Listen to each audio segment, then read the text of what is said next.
بسم اللہ الرحمن الرحیم۔ طائف کا سفر۔ مکہ والوں کے عناد اور سرکشی کو دیکھتے ہوئے جب حضور رحمت عالم صلی اللہ علیہ وسلم کو ان لوگوں کے ایمان لانے سے مایوسی نظر آئی تو آپ نے تبلیغ اسلام کے لیے مکہ کے قرب و جوار کی بستیوں کا رخ کیا۔ چنانچہ اس سلسلے میں آپ نے طائف کا بھی سفر فرمایا۔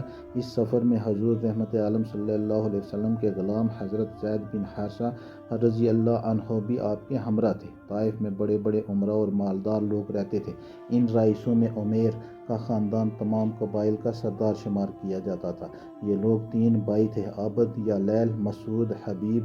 حضور صلی اللہ علیہ وسلم ان تینوں کے پاس تشریف لے گئے اور اسلام کی دعوت دی۔ ان تینوں نے اسلام قبول نہیں کیا بلکہ انتہائی بیہودہ اور گستاخانہ جواب دیا، اور ان بد نصیبوں نے اس پر بس نہیں کیا بلکہ طائف کے شریر گنڈوں کو ابھار دیا کہ یہ لوگ حضور رحمت عالم صلی اللہ علیہ وسلم کے ساتھ برا سلوک کریں۔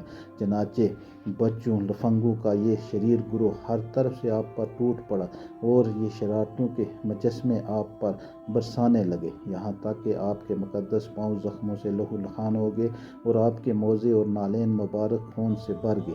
جب آپ زخموں سے بےتاب ہو کر بیٹھ جاتے تو یہ ظالم انتہائی بے دردی کے ساتھ آپ کا بازو پکڑ کر اٹھاتے، اور جب آپ چلنے لگتے تو پھر آپ پر پتھروں کی بارش کرتے اور ساتھ ساتھ طعنہ زنی کرتے، گالیاں دیتے، تالیاں بجاتے، ہنسی اڑاتے۔ حضرت زید بن حارثہ رضی اللہ عنہ دوڑ دوڑ کر حضور صلی اللہ علیہ وسلم پر آنے والے پتھروں کو اپنے بدن پر لیتے تھے اور حضور صلی اللہ علیہ وسلم کو بچاتے تھے، یہاں تک کہ وہ بھی خون میں نہا گئے اور زخموں سے نڈال ہو کر بے قابو ہو گئے، یہاں تک کہ آخر آپ نے انگور کے ایک باغ میں پناہ لی۔ یہ باغ مکہ کے ایک مشہور کافر عتبہ بن رابعہ کا تھا۔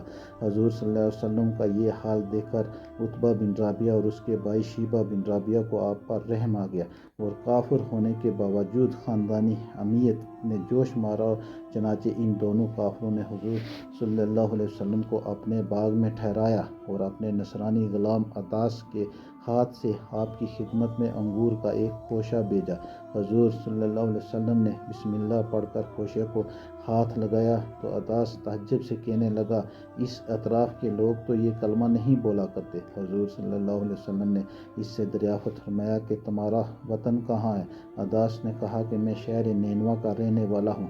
آپ صلی اللہ علیہ وسلم نے فرمایا کہ وہ حضرت یونس علیہ السلام کا شہر ہے، وہ بھی میری طرح خدا کے پیغمبر تھے۔